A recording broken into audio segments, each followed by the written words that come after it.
लेकिन मेरे पिताजी जब हिप्नोटिज्म करते थे, हिप्नोटाइज करते थे, उनके एक मित्र थे, वो क्रिश्चियन थे, मतलब वो लोग बड़े फ्रेंड्स थे, लेकिन उन्होंने कभी भी रविन्द्रनाथ टैगोर को, उस समय की बात है, ये 60s की बात होगी, रविन्द्रनाथ टैगोर के बारे में वो कुछ नहीं जानते थे, ना ही बंगाली साहित्य से उनका कोई परिचय था। 15 साल की उम्र होगी मेरे पिता की जब उन्होंने, वो बेबी अंकल था उनका नाम, उन्हें हिप्नोटाइज किया और उनको रविन्द्रनाथ टैगोर हो ये कहा। मतलब उनका जो अवचेतन मस्तिष्क था वो बहुत इनसे जुड़ जाता था। तो उस समय वो पूरे रविन्द्रनाथ टैगोर की कविताओं को जैसे कोई बंगाली व्यक्ति जिस तरह से रविन्द्रनाथ टैगोर बोलते थे बिल्कुल वैसे ही बोल के उन्होंने सुनाया। बड़ा आश्चर्य हुआ उनको कि ये व्यक्ति का अपनी आइडेंटिटी उस समय खत्म हो गई, जो जिसको उन्होंने सजेशन दिया, लेकिन रविन्द्रनाथ टैगोर तो उस समय खत्म, मतलब जिंदा नहीं थे।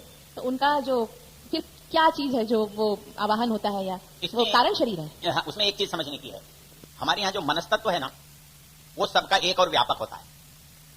जिससे हमारा मन बना है, उसका जो मूल है वो विभु और एक है।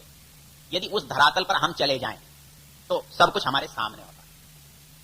मतलब कोई चीज ऐसी है जो हमें उस स्तर पर ले जाती है तो सब कुछ हमारे सामने खुल जाए। अच्छा, दूसरी एक बात समझने की बताऊं क्या है, ज्ञान अनंत है, हम जितना जानते हैं वो बहुत थोड़ा है। इसलिए दिशा तो हम कर सकते हैं, लेकिन उसमें कितने भेद हैं हो सकते हैं।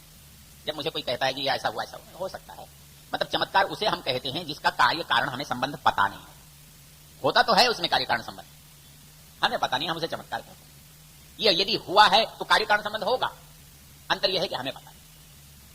तो इसलिए मैं कहता हूं कि जब कोई चीज है दुनिया में, होगी, उसमें कोई कार्य कारण संबंध है जिसे मैं नहीं जानता तो नहीं जानता, क्या कर सकता हूं। उसे आप चमत्कार कहो, उसे अद्भुत बात कहो, उसे ईश्वरीय चर्चा कहो, आप